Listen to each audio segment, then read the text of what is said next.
जो कलम से लिखे वो इनकलाब बन गए, जो कलम से लिखे वो इनकलाब बन गया।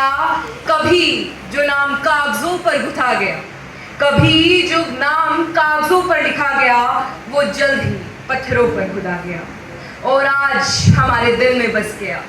नाम था उनका राम प्रसाद बिस्मिल। आज 11 जून है, वो दिन जब भारत की भूमि पर एक ऐसे पुत्र ने जन्म लिया जिसकी कलम में तो कविता थी परंतु खून में भी क्रांति भरी हुई थी। राम प्रसाद बिस्मिल एक ऐसा नाम जो ना सिर्फ आजादी की लड़ाई का हिस्सा था बल्कि एक विचार था जिसे ना तो कभी कैद किया जा सकता है ना ही फांसी से मिटाया जा सकता है। सरफरोशी की तमन्ना अब हमारे दिल में है, सरफरोशी की तमन्ना अब हमारे दिल में है। देखना है जोर कितना बाजुए कातिल में है, बाजुए कातिल में है।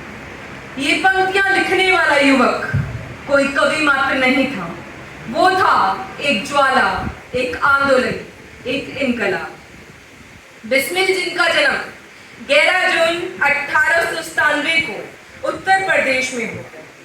गरीब परिवार, सीमित संसाधन, लेकिन सपने असीमित। उन्होंने हिंदी, उर्दू, अंग्रेजी सब सीखी और खुद को सिर्फ क्रांतिकारी बनाया बल्कि एक साहित्यिक योद्धा भी। उनकी कविताएं, उनका लेखन, उनकी आत्मकथा आज भी हमें झकझोर देती है। काकोरी कांड, क्रांति का तूफान। 1925 अंग्रेजी सत्ता की नींव हिल गई जब बिस्मिल और उनके साथियों ने लखनऊ के पास एक ट्रेन से ब्रिटिश खजाना लूट लिया।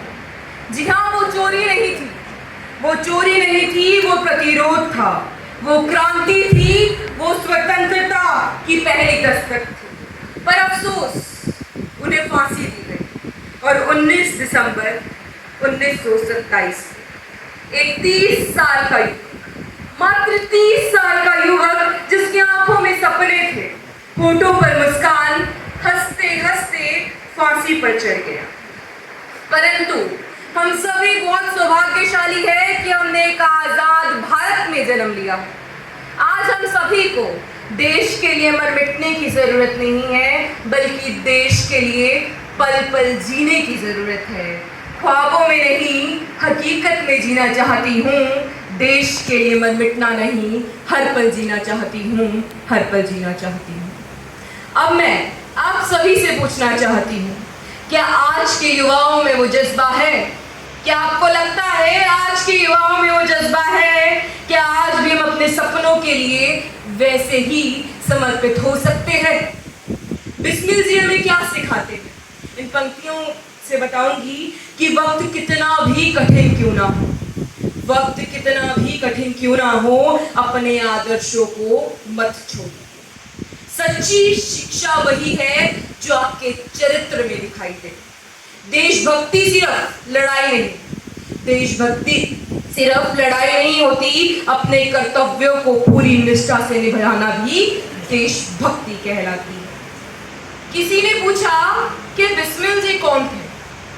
बिस्मिल जी कौन थे? मैंने कहा सवाल मत पूछिए, उनका नाम लो और कमर कस लो, इतिहास पढ़कर देखो बिस्मिल जी कौन थे। क्योंकि अगर आजादी का मतलब सिर्फ आजाद होना है तो बिस्मिल जी का बलिदान आज भी अधूरा है।